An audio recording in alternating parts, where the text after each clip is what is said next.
Boa tarde, eu sou o Bispoeta, o seu professor de língua portuguesa. Hoje trazemos a nossa companheira, a nossa educadora, professora de pré-escola, agitadora dos saraus, contadora de histórias, Edivanda Gomes. Deus é extraordinário. Eis a tua missão, poeta. Muito mais que a beleza contida em cada poema, em cada verso que escreve, é tua alma poética que nos encanta. O poeta é a representação de Deus na terra, é a prova mais patente que Deus não fez de nós um monte de fantoches, e sim seres pensantes, capazes de refletir e descobrir por si só as verdades ocultas em cada enigma sugerido pela vida. Deus deu ao poeta o dom para dominar as palavras e com elas formar belos poemas que despertam nas demais pessoas o hábito da reflexão, ato esse tão importante na vida, livrando-os assim de se tornarem reféns de sua própria indolência. Os poetas são grandes provocadores no momento que tomam consciência do seu papel de como provocar a todos por meio de seus textos. Muito obrigado, Edivanda. Eu sei que você anda sempre por todos os saraus de São Paulo e espero que você leve essa bela homenagem que você fez aos poetas. Muito obrigado, Edivanda. Bem, prosseguindo com as nossas considerações a respeito de preposição. Vamos finalizar a preposição de, para depois nós irmos em frente nas demais preposições. Muito bem. A preposição de, estamos na nossa 13ª parte da nossa saga das preposições. Não ocorre a preposição de nos seguintes casos, estamos retomando. A, em construções de tipo. A primeira coisa que fiz foi vir a Madrid e não foi de vir. Então, nesse caso, não se emprega a preposição de. Vou repetir para ficar bem claro. A primeira coisa que fiz foi vir a Madrid e não de Madrid. O outro caso, B, com os verbos e adjetivos que significam afastamento ou diferença e com os que envolvem a ideia de aumento ou diminuição, superioridade ou inferioridade, a designação da medida que não tem preposição. Agora temos aqui alguns exemplos. Aumentar 1 centímetro e não aumentar de 1 centímetro. Perfeito? Nesse caso nós não vamos usar a preposição de. Este número excede aquele 2 dezenas e não de 2 dezenas. Por mais que nós ouçamos por aí as pessoas pronunciando, aqui está a indicação da norma padrão. Vamos sempre frisar, é uma indicação da norma padrão, não é uma imposição. C, depois do verbo consistir. A prova consiste em 2 páginas mimeografadas. Nossa, agora deu saudade, hein, Elide? Páginas mimeografadas. Os mais novos nem vão saber o que é uma página mimeografada. Eu consegui sentir até o cheiro do álcool agora. Você sentiu o cheiro do álcool, Elide? Não é da minha época. E não consiste de 2. Vou voltar aqui porque agora nós saímos do foco. Voltando, Elide. A prova consiste em 2 páginas mimeografadas e não consiste de 2. Para os mais novos, para os millennials, nós vamos pedir para eles fazerem a pesquisa para saber o que é uma página mimeografada. Os mais antigos sabem perfeitamente. Nota, os puristas, sem maiores exames, têm taxado de galicismo a expressão de resto, quanto ao mais, igual a quanto ao mais. Além de usada por grandes escritores, tem raízes no latim, de relíquo.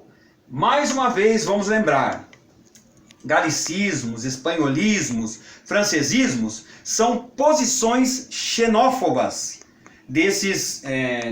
xenofóbicas, desses autores, desses gramáticos ditos puristas. Não cabe mais para nós a termos essa atitude de xenofobia com tudo que vem de fora, porque afinal de contas, como nós já frisamos de outras vezes, nós recebemos contribuições preciosas, seja dos povos africanos, que infelizmente foram trazidos para cá à força, mas contribuíram sim com a nossa língua, com o enriquecimento da nossa língua. Recebemos contribuições de italianos, de espanhóis, de japoneses e assim por diante. Não faz mais sentido taxarmos de galicismo, espanholismo, expressões vindas de fora.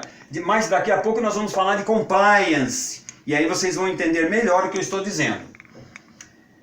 Vamos em frente. Agora passamos para a preposição em. Finalmente chegamos na preposição em. A preposição em denota lugar onde, situação em sentido próprio ou figurado. Por exemplo, formam-se mais tempestades em nós mesmos que no ar, na terra e nos mares. Chegou mais uma citação aqui de Marquês de Maricá. Vai para o Facebook, certo, Elide? Certo. Observação. Com alguns verbos, para se exprimir esta circunstância, se emprega um pronome oblíquo, átono, ou em lugar da expressão introduzida por em. Estou esperando a Elide acertar o foco. Pulsa-lhe, igual a nele, aquele afeto verdadeiro.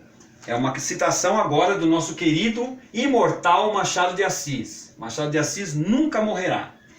Pulsa-lhe nele aquele afeto verdadeiro. Esse lhe significa que pulsa nele. Ficou claro isso? Pulsa nele aquele afeto verdadeiro. Em vez de usar pulsa nele, Machado de Assis, que conheceu profundamente a língua portuguesa, aliás, até fazer um parêntese para fazer uma observação, não sei se já está concluído, mas o imortal Evanildo Bechara estava compondo um dicionário só com expressões de Machado de Assis, e já estava em 15 mil palavras utilizadas por Machado de Assis. 15 mil palavras, é muita palavra, gente. É muita palavra para um escritor importante como ele. Mas ele utilizou, sim, 15 mil palavras que foram pesquisadas pelo lexicógrafo e dicionarista Evanildo Bechara. Não me toque, bateu-nos, mexeu-lhe. São outras expressões em que se usa no lugar de em, nós vamos utilizar essas situações. A situação B, tempo, duração e prazo. Um exemplo de Marquês de Maricá. Os homens em todos os tempos, sobre o que não compreenderam, fabularam. Aqui está a utilização do em, que é a preposição que nós estamos estudando agora. Uma observação importante. Primeira, precedendo um gerúndio, a preposição em aparece nas circunstâncias de tempo, condição ou hipótese. Todos lembram o que é o gerúndio? Andando, falando, cantando, caindo, tudo bem? Esses são os gerúndios de alguns verbos. Então vamos ver. Vamos ver um exemplo para ficar mais claro. Ninguém, desde que entrou em lhe chegando o turno, se conseguirá evadir a saída.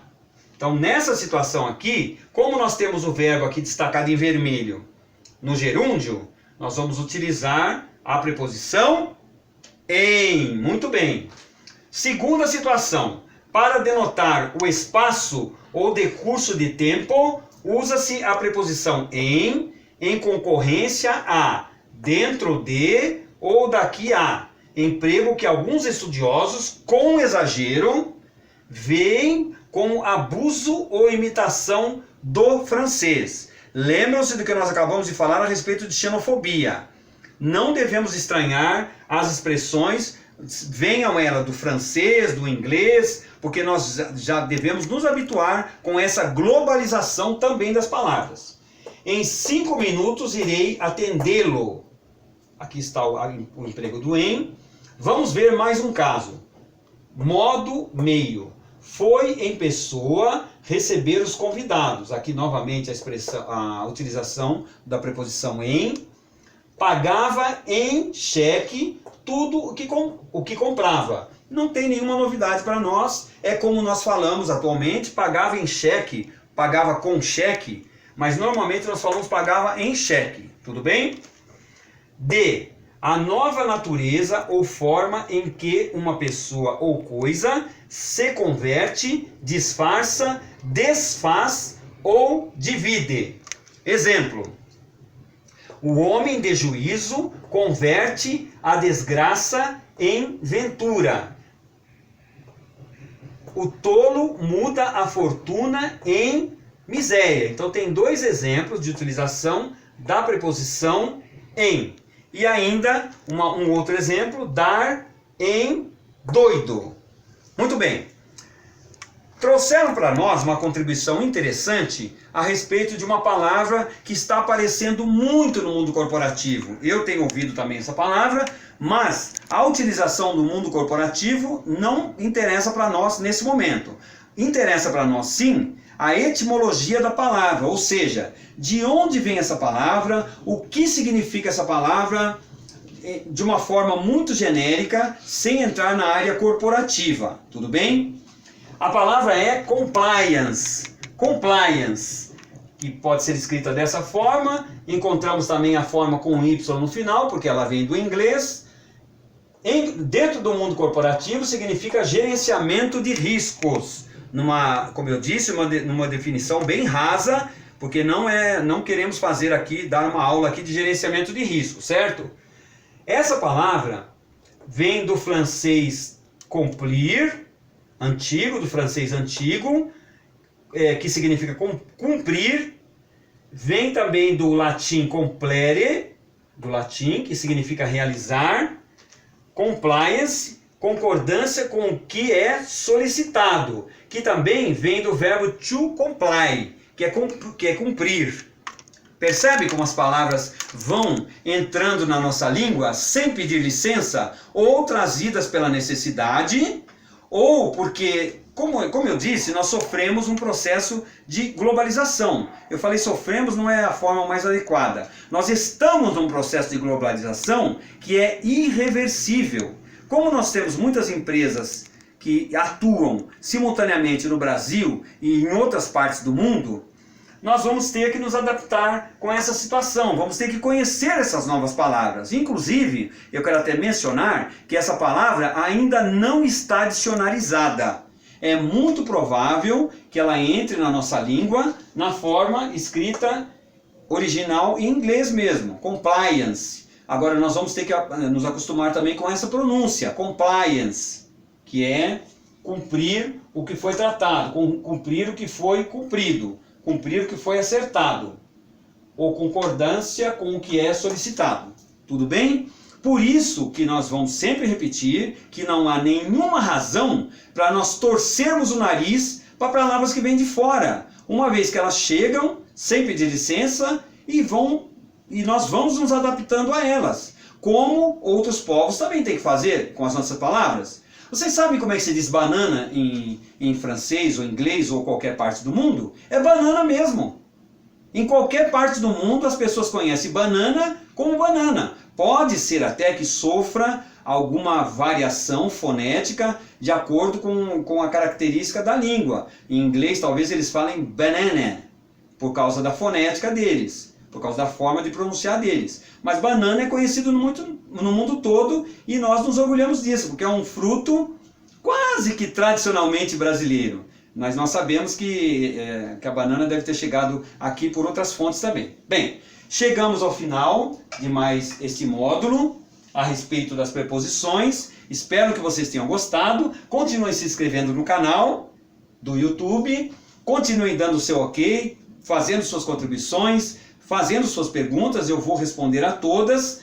Continuem consultando também o Recanto das Letras, que eu também faço parte dos Recantos das Letras. Tenho mais de 200 textos publicados por lá. E espero que vocês tenham gostado mais uma vez. Boa tarde e fiquem todos com Deus.